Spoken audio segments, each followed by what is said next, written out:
we will all get to know each other a little bit, and there are 4 or 5 people on their way. So this project or this course has its genesis in a project that we wrote, please sit, that we wrote several years ago with yet another of colleagues of James and Liam. He's not a stranger to the IIT Delhi campus. His name is Professor G.V. Saumitri or Saumitri Varadarajan. And he taught in the design school here for several years before relocating to Australia. He's now with the RMIT in Melbourne. He's not joining us physically for this program, but he is involved in every nanometer of this activity.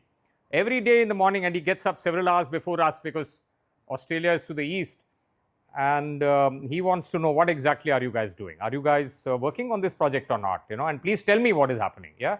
So I've not yet received a message, but he sent one of his emissaries to call me and tell me what's happening. Is the course starting on time? Are the people arrived and all that? Yeah. But jokes apart, he's very deeply involved in this activity. And this is a project that we wrote way back in 2019 and submitted it under an initiative called SPARC, which is a Ministry of Education, Government of India initiative. We needed a foreign partner, and with whom there would be research exchange, student exchange, joint production of publications, some courses developed and delivered, and so on. So this course actually was conceived very amorphously. It was not so detailed in exactly what would be delivered, but there was a course around health co-design that was conceived in 2019 when we wrote that project along with Saumitri. So, and then few weeks back, after all the travel and visa and all these other details, everything got settled, then we sent out that announcement. Liam had sent out a small note about the course, and all of you received the outline of that course on your either by Instagram or WhatsApp or LinkedIn or Facebook, howsoever you received it from, or on the IIT Delhi mailing list. And we reached out not only to IIT Delhi students, we have reached out to practicing professionals in the design industry, whether they are with UI UX or with craft or with cyber security, high tech, AI. So there's a cross, cultural, professional mix of students here, practicing professionals here. Some of you are in the teaching profession also. And so we thought that we will have a very interdisciplinary group of people working on concepts that will be introduced to you in a very dialogic manner by Liam and James. And this will go on for 3.5 days. On the 4th day, you people would have picked up some themes to work on, which you will work on in groups of 3 every afternoon. And then you will present a showcase on the 4th day, right? So broadly, explore co-designing with people in their environments, challenge conventional design methods for social impact, engage in hands-on interdisciplinary collaboration, and conclude with a showcase and storytelling session. So it's very immersive, very experiential, very cross-disciplinary. You will be placed in groups where you may feel a little bit, who is this? I've never met a person like this in my life. Yeah, but that's the whole idea, to try to get you to see the other 120 degree and the other 240 degree and then your own perspective, right? So I warmly welcome Liam, and it may take all of us some time to get used to the Australian coffee, that he has been missing for so many days now. Yeah, so he's in withdrawal. Okay, Liam is in withdrawal. So kindly sort of be a little bit empathetic to him. He's going to I know some people very frequently travel to Australia. Harshita is here.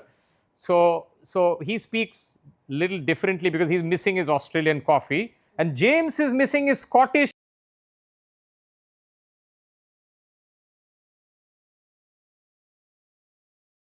And please forgive him also for his, inability to connect to you, or, your inability to connect to him. He's missing his bagpipe. It couldn't be checked in on the flight from Melbourne. Okay.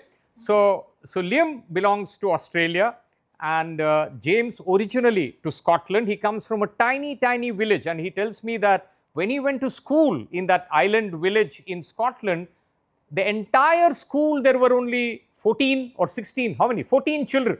16 children, only 16 children in the entire school in his village that he went to in Scotland, only 16, yeah? And he has very fond, very vivid memories of that school. So we have time up to broadly about 1:30 p.m. for this interactions with James and Liam. And then you get to rush to the cafeteria, grab your small bite and work in groups. This room, ideally, we would like you to get out of this room after the morning session. Yeah, there's a huge campus available, enough places to sit, sports stadiums, yeah, exhibition halls, coffee shops. The sun is shining outside the library. There are several IIT students here who will also tell you nice haunts, tea shop outside, momo joint outside. So you can visit any place, but try to get out of this place in the afternoon. Pick up an activity, right? Preferably related to health. But we are not insisting that it need be health and health and health alone. I know that some people wrote to me, they wanted to do something on transportation. Somebody else wanted to do something slightly different. People have different themes that they came with interest in. We are not necessarily insisting it has to be health. But if it is health and if it is co-design around health, we would be triply happy. Yeah, that's the whole outline. Now, you guys also need to slowly make friends. I hope each one of you has met some 3 or 4 new people whom you didn't know last night. Also, we had met on the Google Meet call. The WhatsApp group was happened. So, some people know each other a little more than others. Yeah. So, I welcome Liam. He already has the mic. And I will pass this mic to James. I'm going to be around. But the session today and all 4 days is going to be facilitated primarily by Liam and James. Right? I'm there. Kebab mein haddi. You all understand. They don't yet understand. We'll translate it for them. Yeah. Everybody understands Kebab mein haddi. Nalini Murugesan, she's from Tamil Nadu. They replaced the Indian national symbol for rupee with the Tamil logo, and there is furor all over. This is secessionist and so on. So Kebab mein haddi, you understand? Yeah. Bones in the mutton. I'm the bone in the mutton. Okay. So the mutton is here. Red meat, real meat is here. But I'm around. Yeah. Fantastic. Over to Liam. Okay.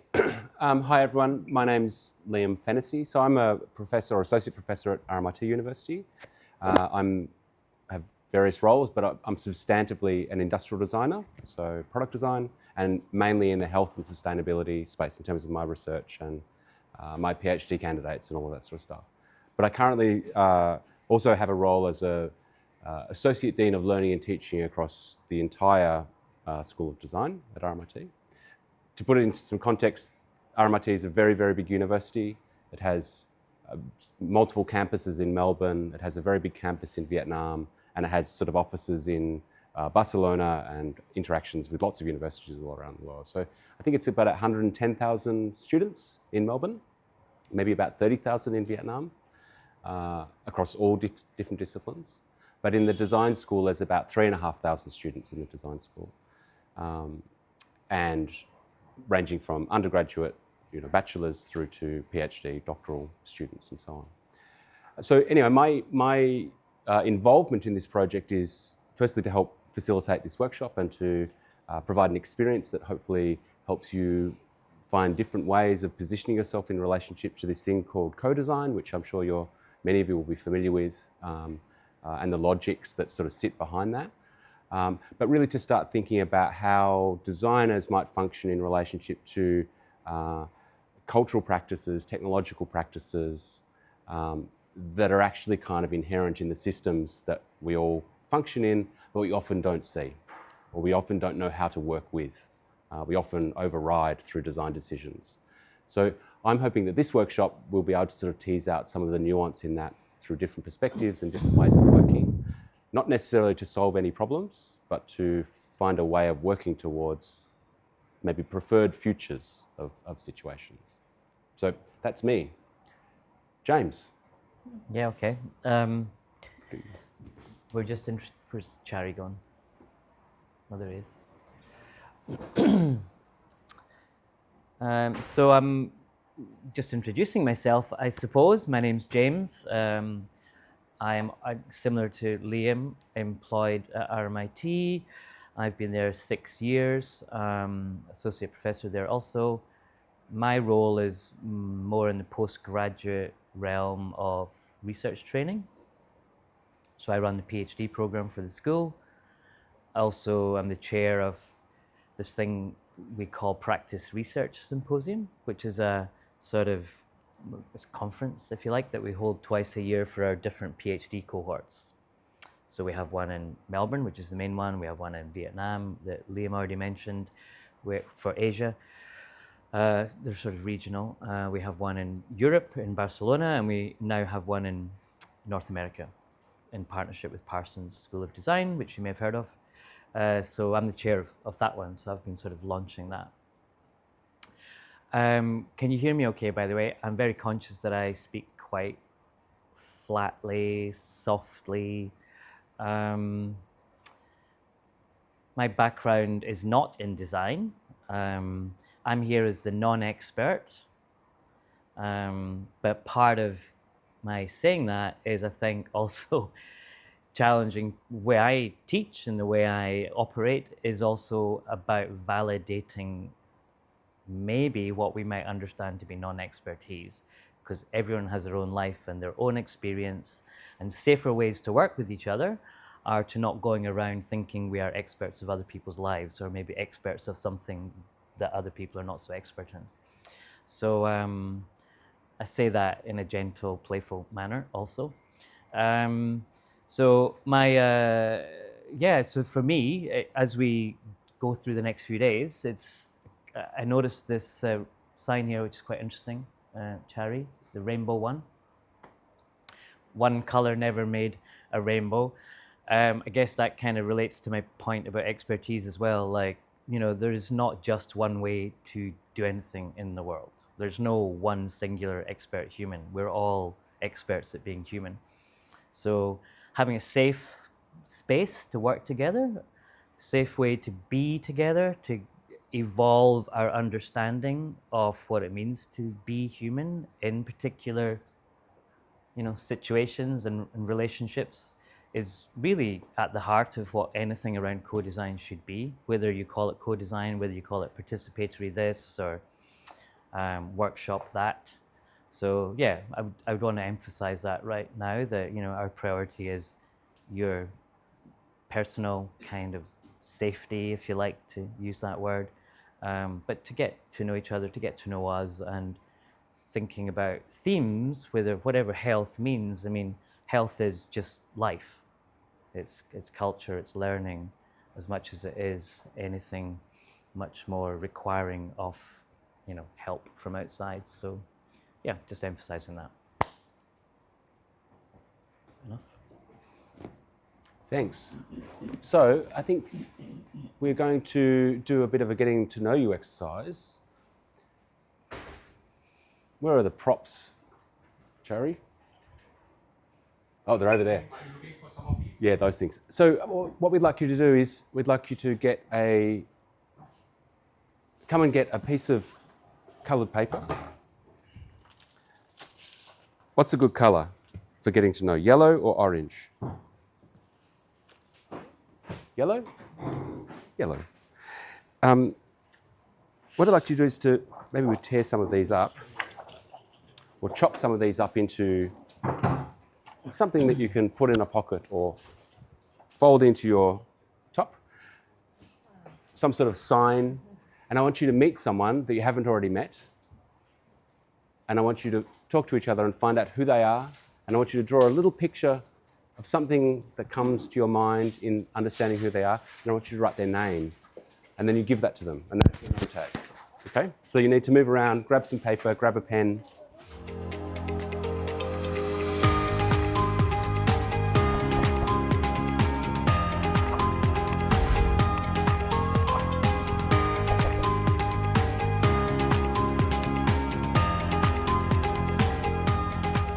Okay, so now that everyone's got some paper and a pen, I want you to find someone that you don't know, which might be hard. I don't know anyone, so for me it's very easy.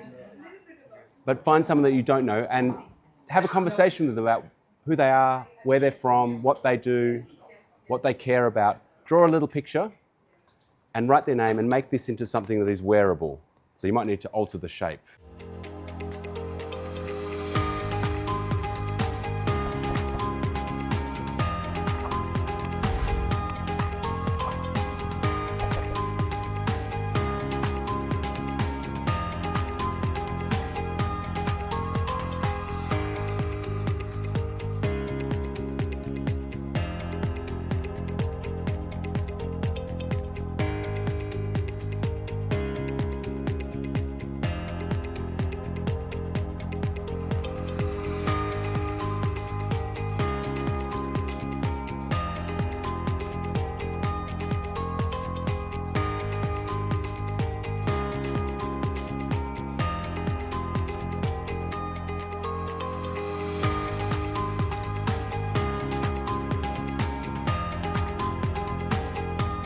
Okay, so I think by this stage you should know enough about people. You don't need to know everything about their lives.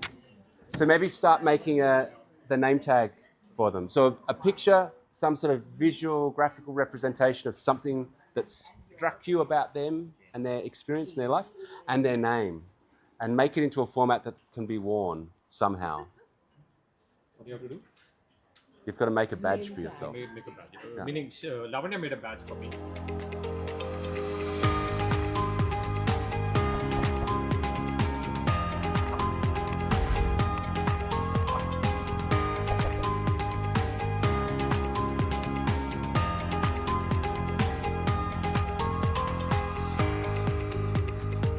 All right, so if you haven't done so yet, affix the name tag to the partner.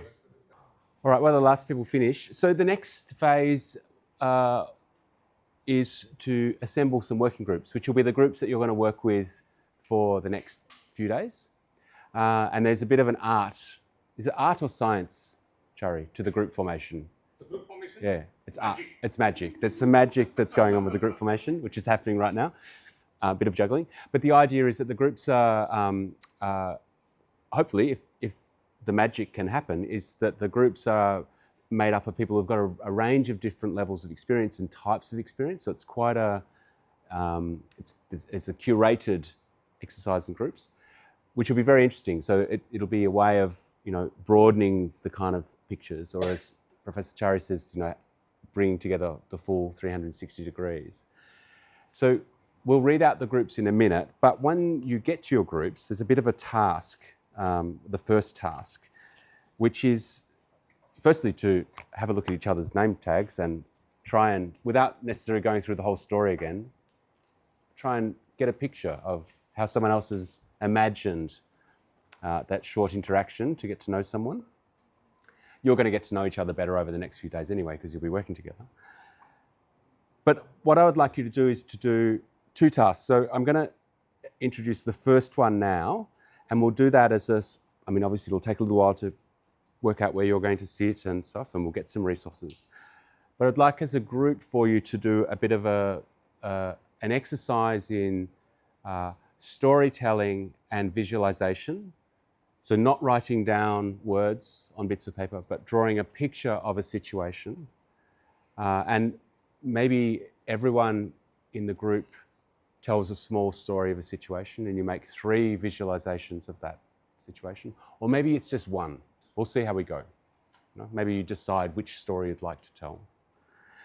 But the story that I'd like you to sort of discuss, or the concept I'd like you to discuss, is where you've encountered a situation of sufficient care. So where something has worked around care. And what I'd like you to do is talk about the various actors in that situation. So the people that are involved, the things, the material things, the technological things, and the places where those things and those people interacted to provide a sufficient level of care for a scenario. Now, I'm not going to tell you what kind of care. You can decide that, and it's from your lives. So it's a story from your lives. It could be something that's personal, it could be something you've observed, or it could be a story you've heard told that has resonated with you about what constitutes sufficient care. And what I'd really like you to do is, while you're thinking through all of the different components that make up that system of care, to think about what the interactions and actions that people have with places and with things are to make that care work. Yeah? Does that make sense? So it's sort of a story, it's a story to explain a system of care. So group 1, please find yourself a nice name. Drishti, Satsangi, Pallavi, Jayan, and Sabah. Group 1. Lavanya, Jayan, Prashant, Gautam, Garima, Bhardwaj. Group 2. Maybe group 2 go to this table. One strategic piece of management meets another. You wanted to, huh? Yes. We'll talk. Yeah. Payal Gupta, Kriti Mittal,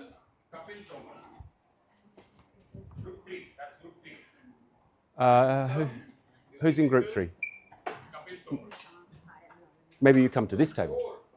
Shwetali, Renuka, Tiwari, and Parvesh Kumar.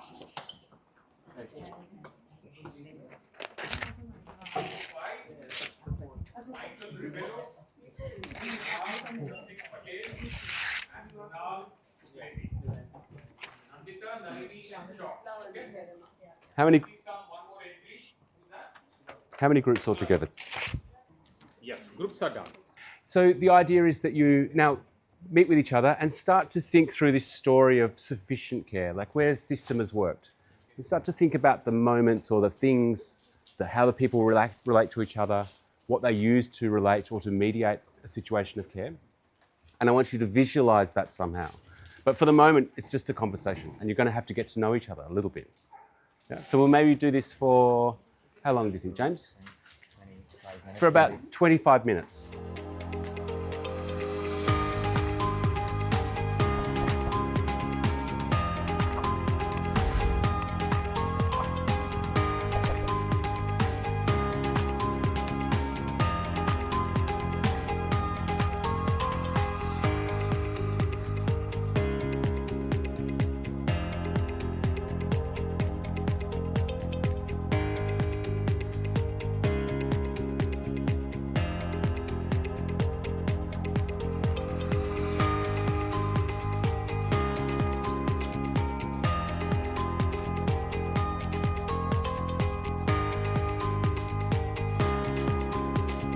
Okay, so the first task was really around this idea of sort of mapping out the system of care or a system of care.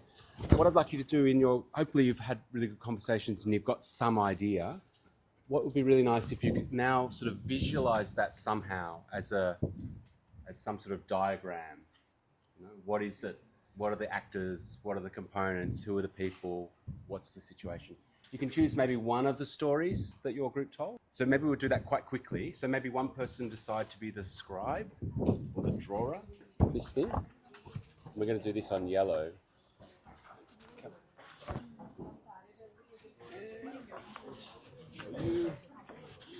And that's your big sheets there. Thank you. Thank you. Okay, so I want you to do that quite quickly. Maybe 5 minutes.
Okay, so if you can all just sort of focus in on the middle a minute. So each of you have begun this sort of story of a system of care.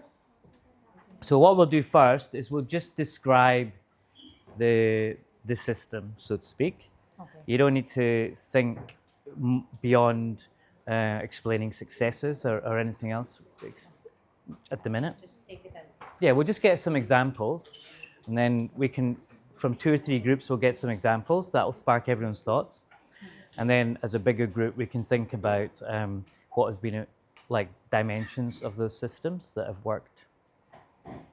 So I'm from group 4. So I have 3 other members here, and please help me if I'm out of this. What's your name again? My name is Renuka. and, Renuka. So we discussed various options of situations of self-care, and the one we came across, all of us being at least in our group, students and teachers as well. So we came across students who a student we have encountered many who as they enter any institution or as they enter any program, so they are full of a lot of doubts. They are at a start point. They are maybe at a crossroads in life or wherever they are starting somewhere, and they have a lot of self-doubt. They may have various challenges, etc. Right. So we talked of the sufficient self-care that is provided or received, so that the student reaches a point where he's running on his own steam. I'm not talking of completing the course or anything like that. I'm just talking of when the student moves from that space of doubt or hesitancy, etc., and gets that care, so that that student is on his own and independent, thinking, etc. It has many parallels in healthcare, etc. as well. So we talked of students having very different start points, right? I don't know if you can see this. So every student has a different background and a very unique set of challenges they start off with, right? So, and the process that we thought of sufficient self-care should take care of their different start points, but no need to get to the same end line, right? It's to, like, everybody will have their own start point and will have their own end point. And their own end point, which may be called success or whatever, right, could be a different one from where they intended to go in the first place, right? So, I mean, this visual hopefully communicates that by different colors, and everybody's journey is different. And the point is that to accept from here as a giver of self-care, as a giver of care, not self-care, as a giver of sufficient care, to understand that this is not what we need to look at, but this is where we need to look at. Everybody has a different start point, different journey, different end point. So that aspect is very important for giving sufficient care. Right? And we thought of, so the actors, so to speak, in this situation are the student and teachers and the environment and peers as well, right? So there are many actors in this situation that we're talking about. And one of the first things that we talked about as a component of that care is a connection, right? So we thought that if there is a connection between the student and either fellow students or teachers or support staff or whatever, there has to be a connection. If I'm also drawing parallels, since health is a background that we are also operating for this workshop in, I mean, it has a parallel in that you need to have a connection with your therapist or your doctor or your nurse or whatever, if you're going through a physical challenge, right? So that connection is very important, and through that connection also there is an empathy, and I would say that empathy is from both sides, maybe more from the facilitator than from the recipient initially, I think, but yeah, definitely a lot of empathy, because unless you understand this point or this point or this point, you're not going to be able to give that sufficient care. That's where we come from. There's an element in sufficient care of direction or directions. We don't want to say a direction, because the way we are looking at it, the situation is not to say, oh, you have to do this and you have to go in this direction. That's not where we were thinking of. The sufficient care came from giving possible directions. And this was about reflection and thinking, helping the students think for themselves, because that is a very important aspect of self-care. And in a lot of situations, the sufficient care is also means that the person who is receiving the care also needs to reflect and think and undertake that journey themselves as well, because it cannot always be sufficient care externally given. Somewhere that internal will or wish has to kick in. And then we thought of the process as such would be of series of small steps initially, right, which are very tiny. We represented them as very, very shallow steps, and a series of challenges getting tougher slowly. So I mean, that applies to this situation as well. So we talked to students of giving them more exposure slowly. Okay, speak in this environment, or okay, design this room when this all is given. So moving on to, okay, design a building, or to design 3 rooms, or to, okay, speak now in front of 5 people and then now speak in front of a larger audience. So the challenges keep getting little. So I mean, that works.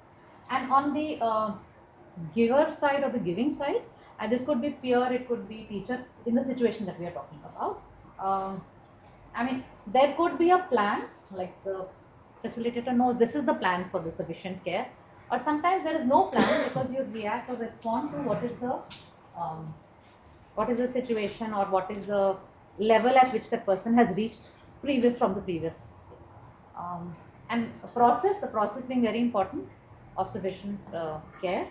And well, general idea is that if there is a broad framework and there's enough freedom, but the framework is very important for giving that sufficient care. I don't know if I have adequately Yeah, it said is all what we about the talked about. process, how to make them to think. So that is what. So we were hoping that this would lead to a situation that would help the student chug on his own. Great. Perfect. Thank you so much, everyone. So I mean, obviously you're listening to your peers here tell a story, be thinking about some key words maybe that help you think about your own story as well. Looking for maybe 2 more volunteer groups if there is any. Okay, sure. Duty?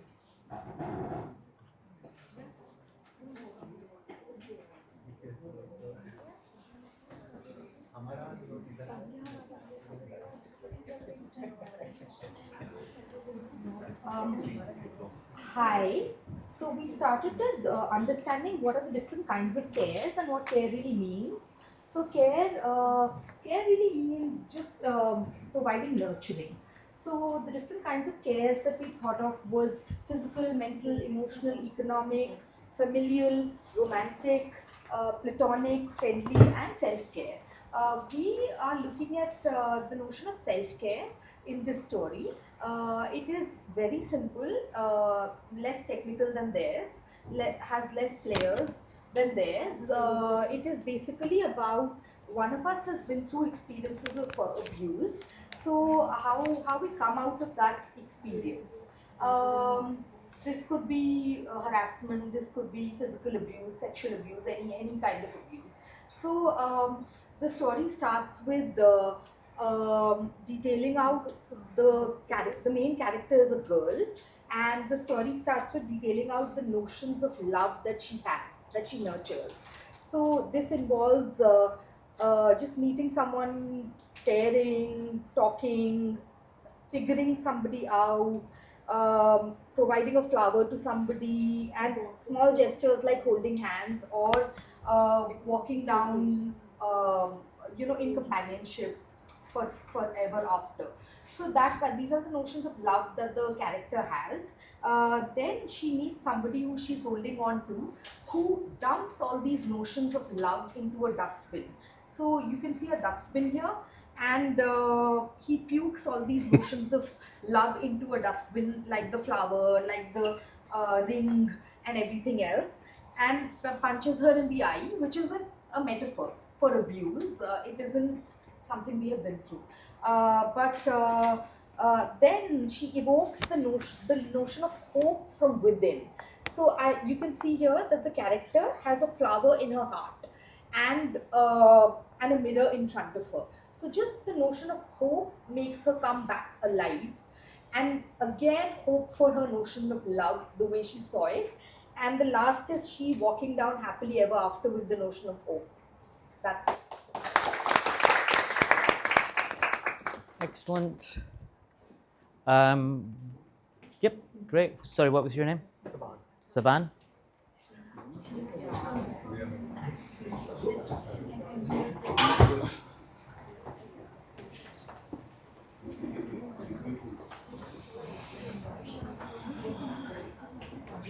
So it's a story. It's my story actually. It's an incident. When I was teaching in a private university here in Noida, I took my kids to Rajasthan for a field visit. So you're supposed to travel through 3 cities. So we started with Jodhpur, then Jaisalmer, and then Udaipur. Then we came back. So once we were there in Jodhpur, we went to see the watchtower, which is in center of a local market, craft market. And eventually, I am here, my kids are there, and then I felt thirsty and I drank from that community source of water, which was supposedly contaminated. So in this situation, I have my students who are looking up to me. I'm with them, guiding through them. And the moment I come back to my hotel, I felt sick. and then there is a overnight journey to Jaisalmer, which is a desert area, and then they were supposed to have recreational activity only. So that's me inside the tent watching over them playing around, not being an active participant but keeping an eye from a distance. And then there was an 8-hour journey again, and at this point I was on the verge of getting hospitalized because there was no proper healthcare facility in these two cities. So the Udaipur was the only viable option instead of staying back here. So it was better for me to travel to Udaipur. So I went to Udaipur. Udaipur is a city of lakes, so it has very good water lines and all. So I'm there on the stretcher inside a hospital with one fellow professor of mine watching over me, and I'm watching over the city of lakes. So in all these three situations, I have water, but due to water, I'm in these three situations. So it's kind of comedy, I would say. So from students to being alone, then to being with the faculty, the stakeholders changed. Situation got deteriorated, but the water stayed. So that's the story. Lovely, thank you. Great, thank you. We have a volunteer at the back here also. Great. So, on you go. Hello everyone, I'm Renal and I'm from Team 5, and one of our friend, the experiences of one of our friends, so we started by discussing about different scenarios which we might have faced, which overwhelmed us, to feel care, or where we encountered care in certain ways. But this scenario happened with one of our friend, one of our teammate. So let's give this person a name, Uday. Okay, so Uday works in an IT organization. Okay, so in his organization, he noticed that there is a counseling service available. But while he was facing certain troubles, he was also thinking about, after looking at that service, availability of that service, he was thinking about, the taboos associated with counseling. Because generally what we feel is, if you're going for counseling, you might have certain, mental illness. That's the only reason why you'll go for a counseling. Okay, also if the society gets to know what other people will think. But, in itself, counseling or therapy is a very good thing, he thought, because, talking about different scenarios which a man in general face. I'm not, in any way mean to demean the other genders, but men, because Uday is a man.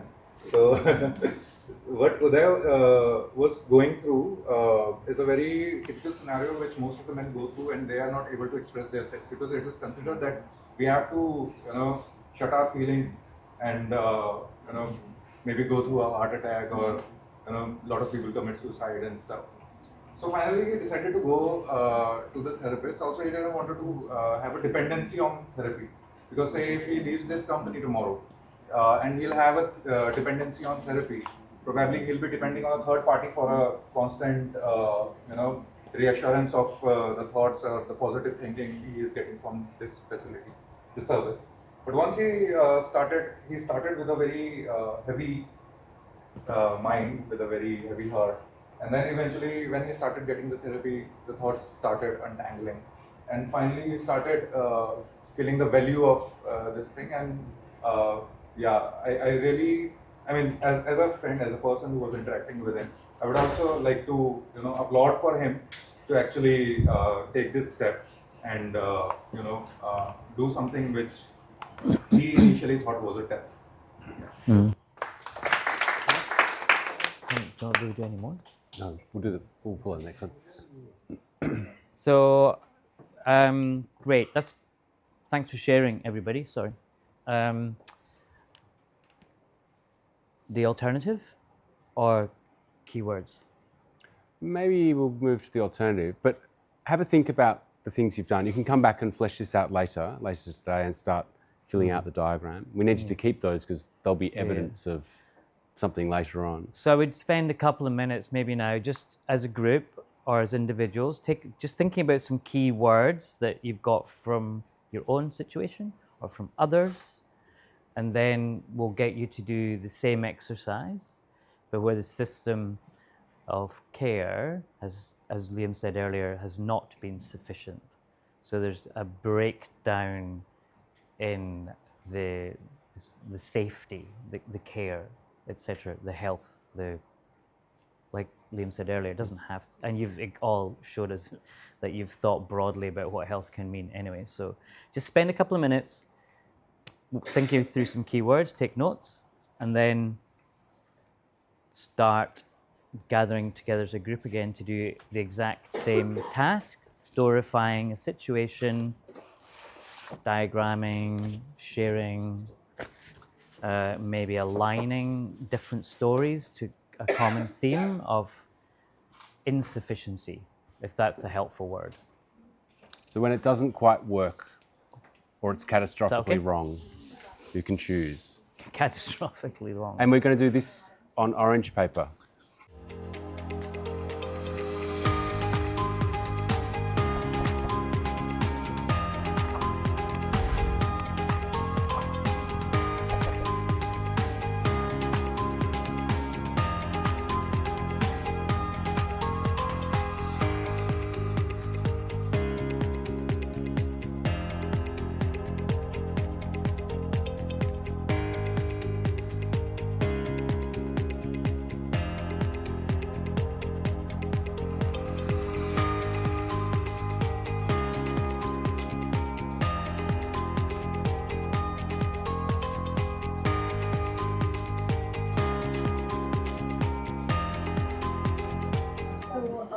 Then in the previous exercise, when we discussed our stories, we realized a common thread.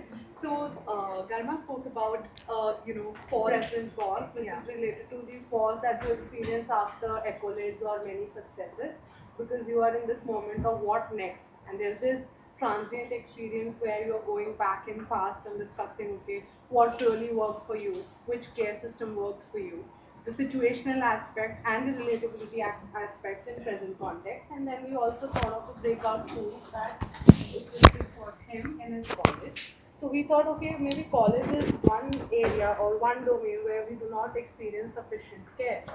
So yeah. So again, so this is, we tried to kind of break down the experience of the student at college, and we tried to see what all wasn't working from 3 different lenses. So first at the individual level, what wasn't working, then at the interpersonal level, and then at the systemic level. So maybe you can, yeah. So at the individual level, we noticed, we observed how isolation, loneliness, and more self-induced issues help us hinder our progress further. So people get homesick, they feel isolation. It gets hard to move further along in the class while all the competition and everything is happening around. And through that, Yeah. So you feel lonely, the first thing that you feel in this new environment. So it's a systemic change which is related to individual aspects. That is, you feel lonely, there's certain sort of isolation, and there's imposter syndrome that you experience. We sort of even identity crisis because it's a present scenario. Then there are many insecurities that you feel because you feel that you are incompetent in this environment, others are doing better. There are, in interpersonal, there are linguistic barriers, and there's peer pressure because this person is performing, we have to outperform. There are expectations of your family. Here again, in the individual aspect, you have expectations from yourself because you are in ABC college and you have to achieve certain things. Now, in this system, we try to identify where is that disruption or what is lacking in the system. So we felt that there is, first of all, fault in the counseling system, because the minute you go to a counseling system, there are 3 red flags, and the student is already aware that there is a risk of getting thrown out of this institute. So the care management system begins with, a disruptive approach where the person cannot share. Yeah, sure. And also there's an in-group, out-group bias that comes in, different kinds of biases that come in, right? And also sometimes, we all, like all of us are gathered here to kind of share our learning, and that's what we're trying to do so that it kind of multiplies, right? And that's what an educational system should kind of provide. But a lot of times what happens is that people are apprehensive about sharing their ideas with the fear of like somebody might take their idea, or like they might not, plagiarism, and yeah, so that key aspect of learning gets kind of lost in that process. So a system that rewards empathic behavior, sharing, altruism even, like that is something that is missing in a lot of systems today. In both situations, there is either lack of management or excessive management happening, which leads to an individual questioning whether what I'm doing is right or whether it is wrong. And sometimes there's this toppled management system where the hierarchy changes and you find yourself isolated again. So all these are kind of interrelated according to us, and there's a huge gap in the care system that exists in institutes, because there's this transition from a student in school where you're highly nurtured by teachers and your parents, and suddenly you come to this college atmosphere that is it is independent. You have expression, you have everything, but you don't know what to do with this freedom. Also, this notion of one size fits all is pretty much there, right? So our courses they have to be designed in a way, but also how can we incorporate more autonomy, more freedom for the student to learn the way that they want to learn and express their learning in the way that they want to. And Carrot and stick grading system that is existing. So you're asked to climb a tree if you're good at swimming. So you are rewarded based on the skills that you possess. So that lack of skills or your inability to perform in certain areas also leads to insufficient care or even loosely quoted empathy in most of these contexts. Great, thank you. Perfect. Yeah, the group here. As a group, awesome.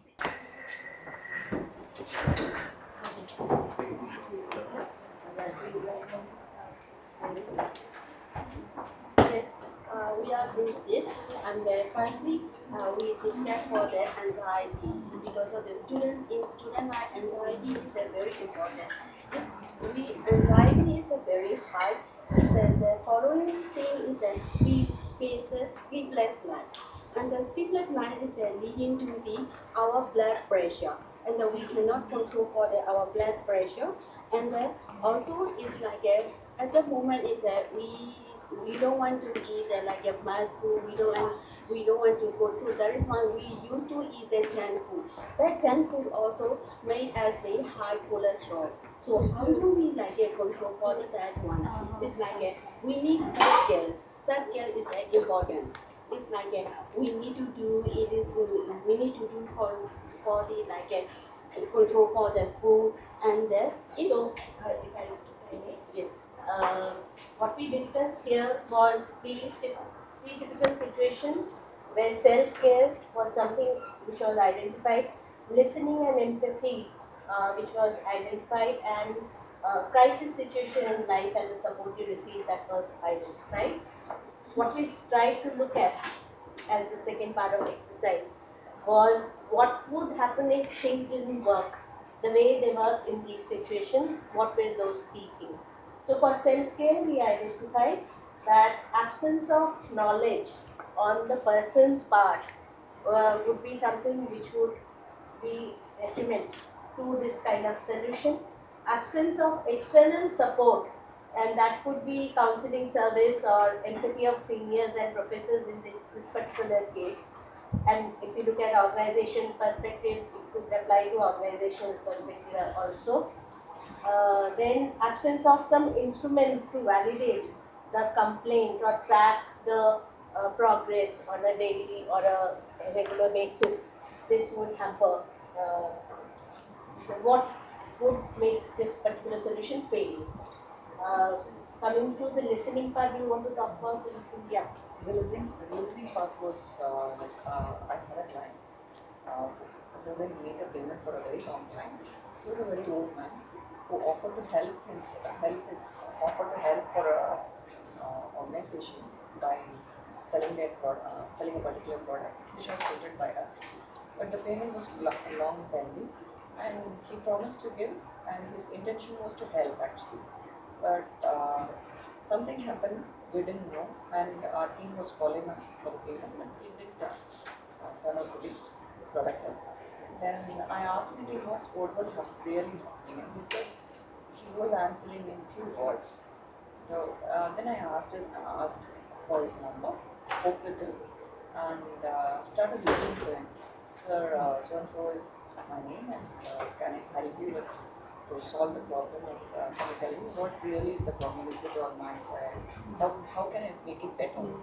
Then he started opening up, saying that he had some tough situation in life that he need to address that, and that's why all this delay. Suddenly he broke out with a word that he lost his wife. So that had changed everything. That is why he had offered to help that organization in taking this product to some people of need. So even that, when he had faced, even with that he had faced some situations, and when we really started listening to his real problem, that is when things changed. Next day, early morning around 7 o'clock, he did the payment. He did transaction, online transaction, and he really thanked for listening. Just by listening to someone, changed the situation. And Actually- what could have gone wrong in the same situation, even if I had listened to a similar client of mine. Sometimes this happens. Some clients do not want us to listen. So what can I do next? So I can personally go and meet them, or my team could go and meet them, or we could give them extra space, time to take some decision whether to make payment or not make payment, and outcome-based approach. I wanted to make the payment. What if, like, I do not want the payment to be done, but I want to continue the business with it? Think from a different perspective. Changing the shift of perspective would make the situation better. These are some situations which will help me take a different route, or something would have happened in the conversation between my team and him. So I need to find out where that exact problem was. This situation was from his side. It could be a technology situation, phone network issues, or something or the other. Or my team could have been moved. So I had to go with a divergent perspective to find out the real problem. The other problem also, which didn't exhibit. I have to dig up. And there was another thing like balance. It was a situation faced, a tough situation. You lose your loved ones or something, or some situation where you're emotionally struck. Just by keep moving on doesn't really help. It would help, but not in every situation. In such a situation, what do we do? That was the question. What if the decision which we took fails? So how do you move ahead? So what we thought was some few ideas. Yeah. So what we identified here, what wouldn't, like, if the situation worked for this person, how would this situation fail? If there is no physical in-person support from people who are providing the care, if physical presence is required, if there is no supplementation to life cycle or lifestyle situations, if there is no way forward that is understood by the the person, and also awareness of the problem, if how much role awareness would play for a person facing a crisis situation to keep on moving in life. The crisis situation could be anything. So how much awareness of the problem as a problem to find a solution, and what is the support that the environment can provide? I think I can also continue on that. First, you need to label the situation. That would be a primary thing. Label the situation and go with a divergent perspective. They are struck. So, what are the other reasons for getting struck? Just by moving on, it doesn't help. So, assess them clinically. It could be a supplement which would help in means of medication. They might a supplement of melatonin or vitamin D or something in this situation, or a physical presence of a human being could help. If at all, if it is not a human being, some other being, could be an animal or a pet, or going out to the wild wilderness could help, because it gives you a sense of connectedness. In many situations during COVID, we have seen pets helping human beings, giving them the reason to carry on, live.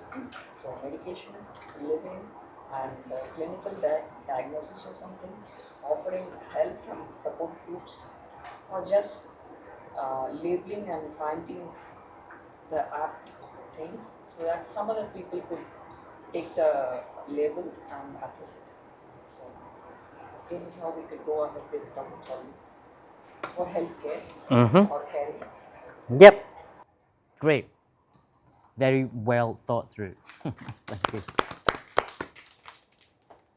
And we've got one more.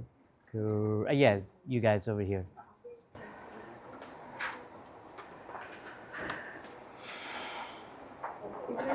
So first was by explaining what we thought around the sufficient care aspect and where have we seen. So in the first one, we didn't look at a particular story per se, but what are the aspects of care that we have seen holistically and where have we seen them, right? Like starting from home to college to workplace to healthcare providers, wherever we need, like hospitals or clinics, at public places or in public transportation, and security and safety providers, and self. So these are various areas where we see care as and in what aspects? Like care could be at home, it could be appreciation, right? It could be nutrition and food. So our mothers mostly take care of being the nutritional gatekeeper for all of us, right? So in terms of nutrition, helping us with challenges or our struggles, right? Overall well-being, the values, supporting us in our education, and helping us, providing us overall love, affection, safety at home, and a place where we feel that we can trust. There is an environment of trust. So these are all aspects of sufficient care which we see at home. When we go to schools or colleges, we have friends, and there we're having fun, friends checking in with each other. So these are some of the aspects at schools and colleges. Then at workplace, providing an environment of comfort to people who are joining new at the workplace. So this is an element of care, providing appreciation, providing recognition, providing growth opportunities. So these are all aspects of care. And from a healthcare provider aspect, so I think they do a lot of things which come as part of their duty, right? But what differentiates a healthcare provider, a doctor or a nurse from one who's just doing the duty and one who's going above and beyond is one of the things that we thought of is empathy and compassion, right? Providing, listening to your patients well, and addressing their fears. So these are some nuances of sufficient care that are provided by healthcare providers. And then in public transport or public places, providing safety that we are able to go from one place to another safely, providing us right information. Even at public places, it could be authorities, it could be strangers, right? So they providing us right information is also an aspect of care. And then, of course, safety and security providers who safeguard us, whether it is at the borders or it is from calamities or it is from any kind of danger, fire or anything. So yeah, these are aspects of care. And then we have, and then of course, we can talk about nature. Yes. And one aspect also which we identified was the environment or nature in which we live. Because for overall well-being, as we see for us also, the nature is very much important. So that was also one of the care component which we had included. And continuing with this, we identified one target population actually for our this thing to identify the insufficiencies and how we can go about. So this is the story of a Bubbles' life, who is a kid who is a special care need child. Okay? And once the child is there in the family, how the child catches the fears of the parents basically. the parents basically don't know. Their questions are why it happened to us, okay, when the diagnosis is done, why it happened to us, how we go about now. There are a lot of questions. Where do we go for the help? So there is lack of awareness in the population, in the family as well as the community, neighbors, everybody in fact. So then the child's journey goes to the school, where as someone told me right now that schools are like fit for all, same with the same road things, same guidelines and all. So the child doesn't fit into the schools also. There are a lot of challenges in terms of studies the child is facing there, and again it goes back to the home, and this is a cycle which happens from the home to school, and the child is carrying on those fears, apprehensions, and then the friendships. It's very important for a child to have friendships in his life. So when the environment, playground, they're not safe for any special needs kids, have they taken into consideration those aspects, and the children will not be able to understand such children who are special care needs. Then there is social seclusion for the child, leading to more of psychological aspects. Apart from the physical component what the child is going through, the child also will be having the psychological aspects which is not taken care. So that the challenges are there from every step of life for that child. So the challenges can be in the overall preparedness of the systems what the child is, from the home, the community, from the schools, to the environment what the child is staying. So the preparedness of, and also the technology which is there, whether a technology is actually helping or will it be useful for the child.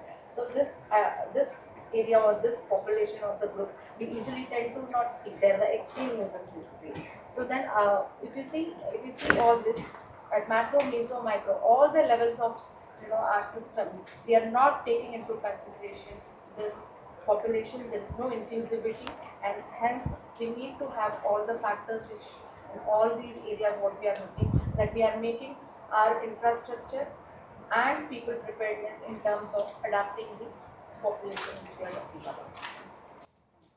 Okay. I guess everybody now. Yeah. Okay, great.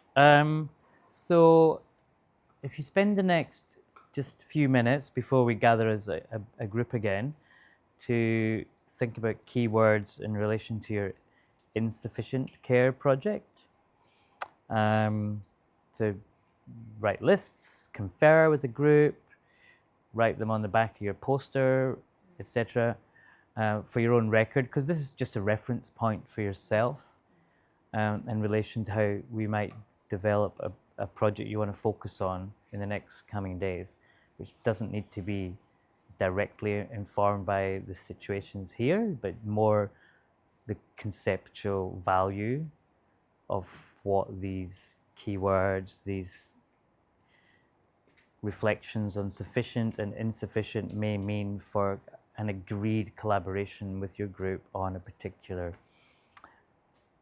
let's not call it a problem, let's call it a situation. Okay, so a few minutes, next 5 minutes, doing your keywords, then we're going to gather over at the window with the keywords from both projects, and actually, yeah, we need these. Please write your keywords on.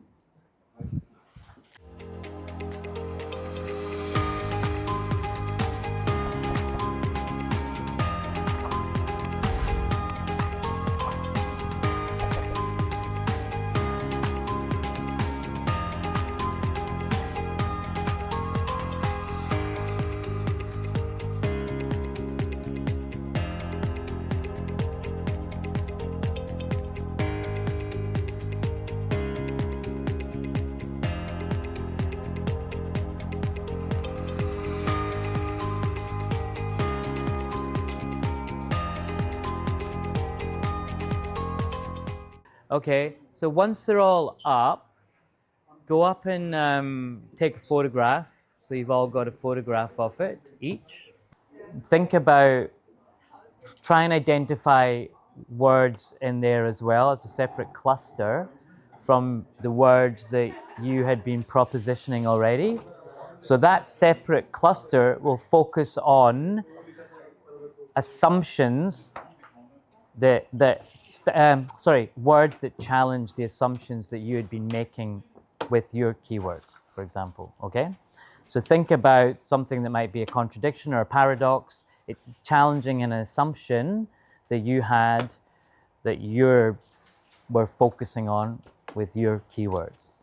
Because you had a story, you had keywords, there's always assumptions embedded in how we tell a story about something. So focus on the words that are different to your keywords that highlight that kind of assumption, i.e. it could be a paradox or like, oh, a moment of, I never thought about that. So we're going to start thinking about the next few days. So a lot of this has just been obviously a bit of a warm-up activity, but also quickly think,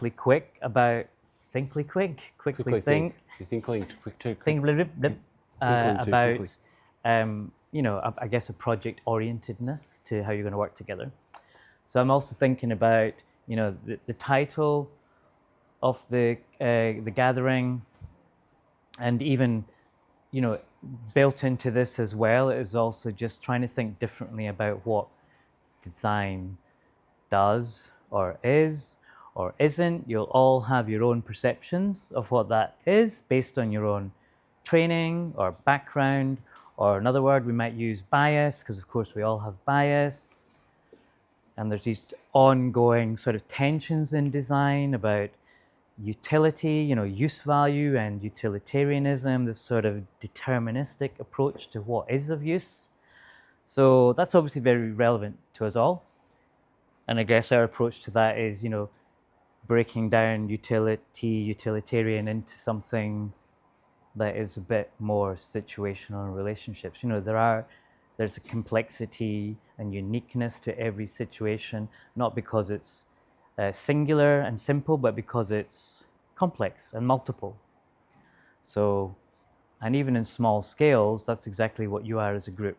Complex, multiple. So we're interested in how you can work together as much as any problem. And maybe part of the problem is that in terms of the determinism or the utilitarianism, that it's hard to shake. It's just natural in many ways, is that, design is there to solve problems. Actually, maybe it's just to create a space for conversation. So that's what you guys are doing for the next few days, creating a bit of space for each other. And we're just talking a second ago about, how, often, and again, this is not a criticism. You could think of it as a critique, but, in the context of so-called interventions, there's always some intention to improve a situation, usually. And often it's better to think of that from a grassroots level, just to challenge, some of that top-down stuff I was just flagging. And in this scenario, you are also the grassroots level as a group.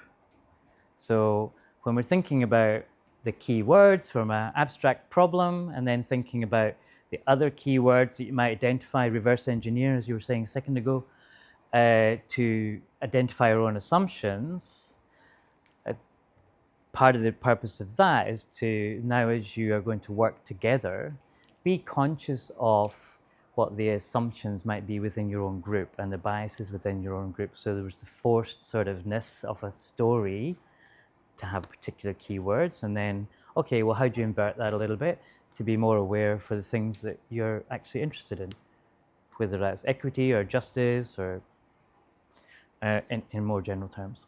So what we're going to do, I don't know, do you want to talk about the Venn diagram stuff? What we're going to do now is you've got to develop a project, or you've got to start talking about a project, and that will be really the task for this afternoon, that you're going to construct an idea of a project. But of course, design projects, the subject matter of design projects is completely arbitrary. So one day we might be designing a chair, and the next day we're doing some service design project for a hospital or something like that. So what the project is doesn't really matter. What matters is that you come to a consensus within your group about something that you collectively matters to you. Now, we don't know what that is yet. You don't necessarily know what that is yet, but we need to come to some sort of shared agreement of what a project could be about, which means that we're probably going to have to let go of some things that we might really care about to find some common ground over things we collectively care about. And we're going to do this in a quintessential design thing. We're going to make a Venn diagram of interests in the project, and we're going to work out what the crossovers are. So in terms of interests, it could be about a place or a particular context that you think is, commonly shared. So, for instance, your project was about this sort of disparity between rural and urban areas in terms of health outcomes. So maybe you focus on the rural, maybe, or the urban, up to you. It could be a shared or a common interest about a particular sort of problem in the community. So there were some groups that were talking about young people and mental health, whether it's at universities or in other situations. So you just need to sort of come to a decision and somehow make a Venn diagram that explains the place, the people, the problem. Yeah? Yeah? Okay.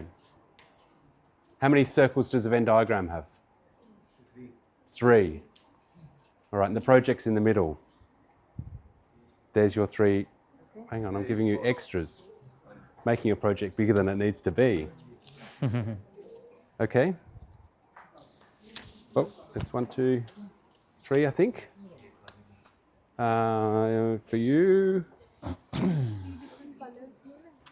didn't have 3 different colours. It's all blue. You can maybe draw a circle around it and to get some differentiation. So who are you wanting to focus on? Where is it? What is it? Yeah. The middle of the diagram, the intersection is so what? Yeah, that's the project. So who, what, where is your 3 circles? Who, what, where? And then the intersection you will is answer so your what? own question in the middle. What's the impact? What's the project? Yeah? What are you going to try and achieve?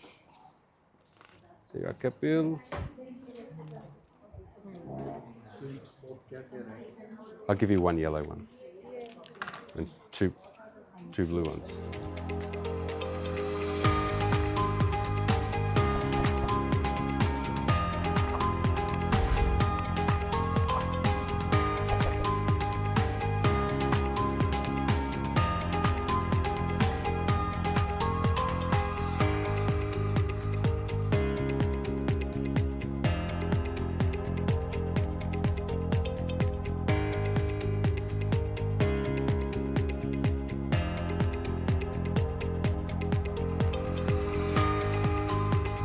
So hopefully this morning we've introduced some fairly lo-fi ways of doing that in terms of hearing things, reflecting on things, using language, words, trying to work out different bits and pieces. What we'd like you to do this afternoon, I've done a really very, very rapid, quick diagram, sketch there.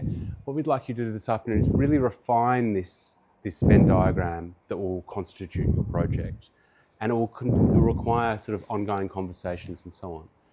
The really significant, the important thing with any Venn diagram is the intersections. So it's the specificity of things. So that's, I guess, the work for this afternoon, to really start fleshing that out. The other really important thing, and you'll see from the diagram, you can take a photograph of it as you pack up, is setting a really clear boundary around what the project is not, who it's not about, yeah, what it's not going to do, where it's not going to be what it can't at. do. Yeah. Yeah. So it's limitations.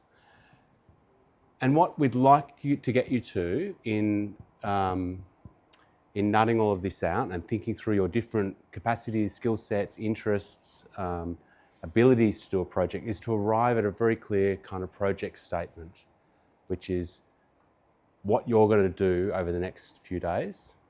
Remembering that it's a few days, right? So you're not going to save the world. You're not going to invent a new software empire that's going to solve all the problems. We're going to get to a point where we can have a plausible, clearly sort of defined concept of a project and plausible solutions, scenarios for solutions and so on. So that's the work for this afternoon. You can do that anywhere in the campus.